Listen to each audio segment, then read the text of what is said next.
Hey, YouTube, I got to keep this one short because thankfully I got called into work.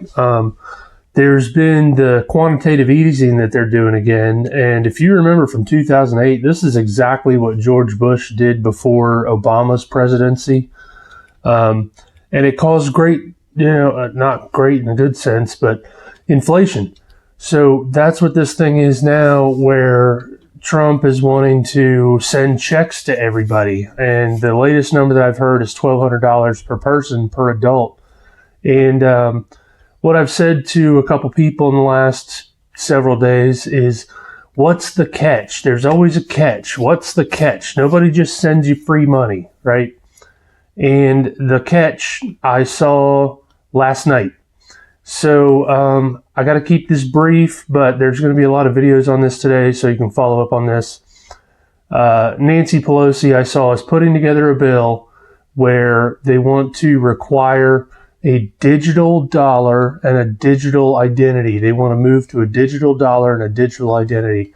Can you imagine? And this is just, potential at the moment, but what if they send this amount out, but you have to go digital to receive it? You have to sign up, or you have to get involved, or you have to get some kind of digital identity or some kind of digital wallet.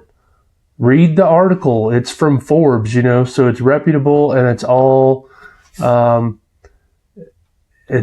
of the deal. It's not passed yet, but that's the direction they want to go. We've seen a lot of articles talking about cashless, going cashless because they fear that the virus could be on the cash. I saw yesterday that there was an article saying that a post office worker tested positive.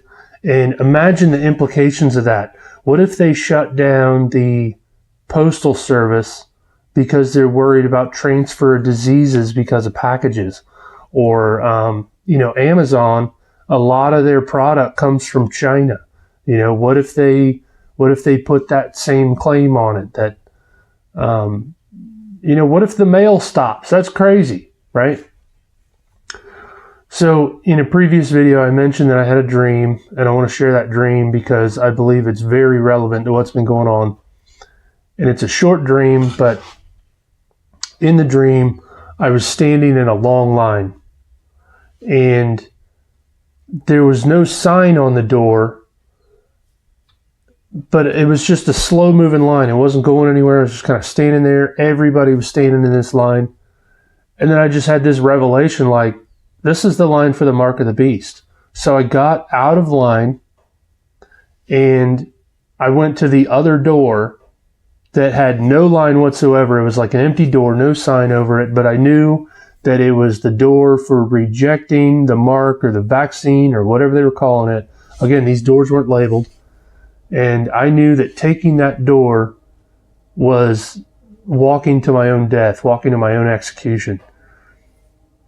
So knowing what I know about Bible prophecy and knowing what I know about what they're wanting to do with vaccines and everything,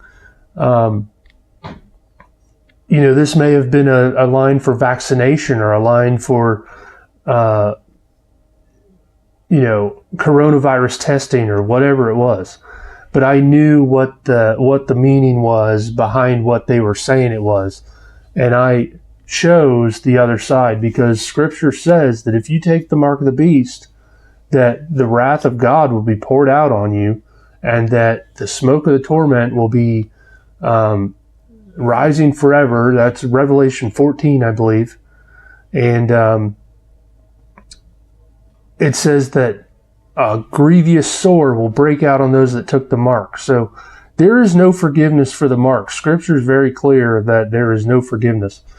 And unfortunately, what I see with this coronavirus thing is that it's exposing mindsets, and that there's people that are believing everything from the news and the CDC, and their actions are following that. So there has to be a departure at some point where faith and